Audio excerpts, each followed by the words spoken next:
Yo, yo, yo. So today I'm going to be talking about Dog Pack 404's newest video. It came out about 3 hours ago of the time of this recording, called I Worked for MrBeast. He's a sociopath.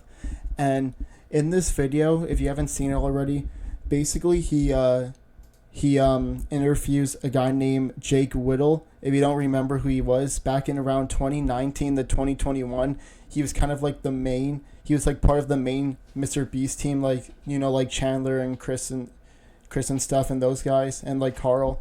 He was like a main person, but for some reason he wasn't really like he was basically put in the shadow, right? So then he left around 2020 and then came out back for a 2021 video.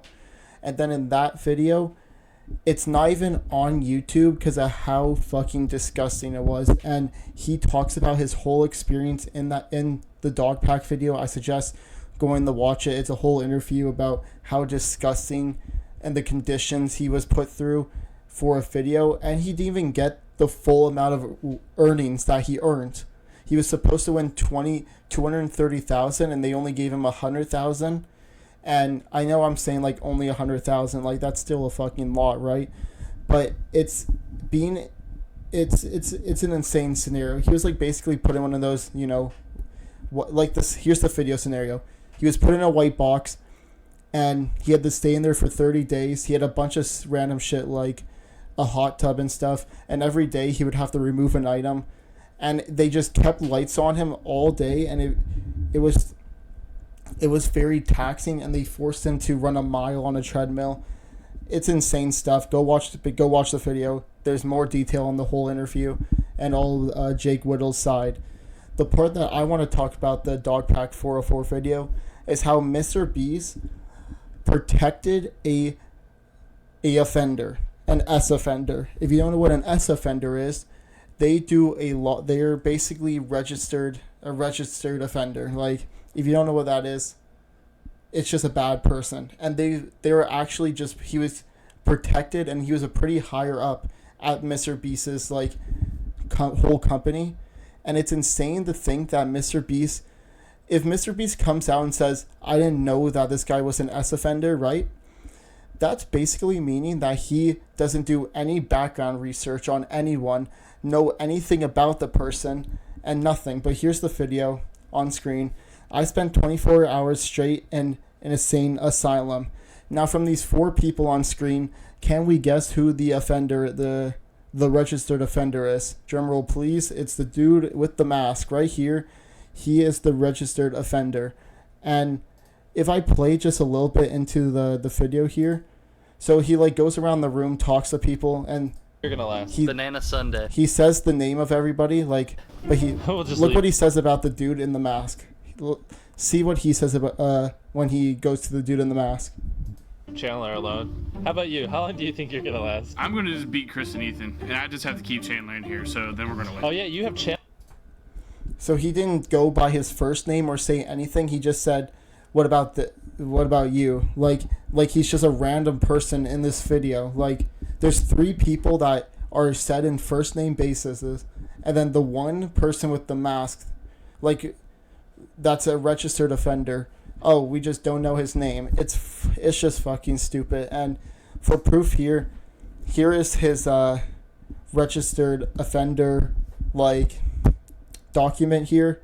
Here's his mugshot and stuff, and he's a tier 2 moderate risk and registered since April 21st, 2010. This is the dude, Jefferson Charles R. This is, in this video, this dude in the mask is Jefferson Charles, okay? And MrBeast gave him a mask, had him as one of the higher ups, like, and higher up at his company, and treated him well as a registered offender. And you're just gonna think, oh, and you're just gonna say, oh, I didn't know that. Like, how did I know this dude that I hired and did a background check on to see if anything bad he's ever done? No, like, it is so fucking stupid, bro. Like, you would think the Ava Chris Tyson situation, like, that going through, like, okay, maybe he actually didn't know. He did have cheese pizza on his background wall, if you don't remember that. He had cheese pizza, and not the food kind. So maybe he didn't know about the Ava Chris Tyson situation, but this is a guy you hired, did a background check on, probably knew he was a registered offender, and treated him like better than Jake Whittle. You made Jake Whittle, you treated him way worse than Jefferson, bro. Like, it's mind-boggling, and this is part 2 of part 3. Dogpack 404 has another video he's gonna release to destroy and defame MrBeast even more, and it's like MrBeast. And MrBeast hasn't even responded yet. He hasn't responded to one single criticism, one single allegation, anything. He hasn't proven any of the allegations wrong.